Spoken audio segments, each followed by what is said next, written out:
የማንንም እርሾ አይፈልግም። የማንንም የእጅ ውጤት አይፈልግም። ራሱን ተማምኖ የሚሰራ አባት አለ። የማንንም እርዳታ አይፈልግም። ወይ እነዚያ ታላላቅ ሰዎች ከዙሪያችሁ የሄዱት፣ እነዚያ የወዷቸው የነበሩ ዞር ያሉት፣ እነዚያ ቤተሰቦች ዞር ያሉባችሁ ከፍተው እኮ እንዳይመስላችሁ እግዚአብሔር ራሱ ነው ብድግ አድርጎ ዞር ያረጋችሁ።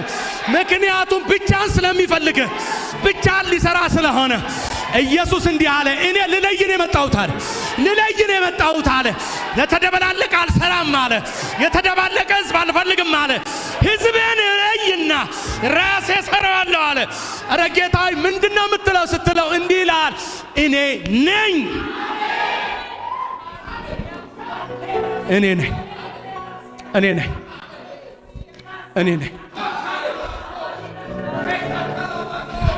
እርግጠኛው እነግራችኋለሁ የብዙዎች ጥያቄ ተመልሶ ይወጣል ዛሬ። ለካ አንተ ነህ ብለህ ትሄዳለህ። እኔ እኮ እንትና መስለውኝ ነበረ። ለካ አንተ ነህ። ግድ የለም ይሄዱ በጊዜ ይመጣሉ። ግድ የለም ይሄዱ በጊዜ ይሰበሰባሉ። ለካ ብቻዬን ፈልገኸኝ ነው። ለካ ይሄን እንዳልፍበት ነው።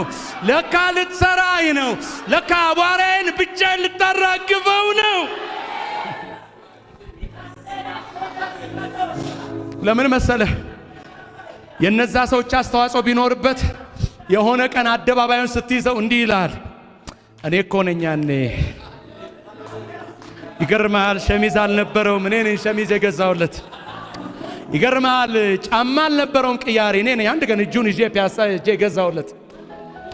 እኔ ነኝ እኮ የሚበላው አልነበረውም፣ ጤፍ አስፈጭቼ ሰጠሁት። ይገርማል። 1 ሊትር ወተት ተከራይቼ ልጆቹን ያጠጣውለት እኔ ነኝ ይላል። አብ ግን ያው ልጁን ከፍሎልህ እኔ ነኝ ይልሃል። አብ ግን ልጁን ከፍሎ አይገርምህም? አብ ግን ታላቁን ኢየሱስን ከፍሎ አንድ ቀን በአደባባይ እኔ እኮ ነኝ ብሎ አያውቅም። ታውቃለህ? ዝም በሉ እነከሌን ዞር ያረኩ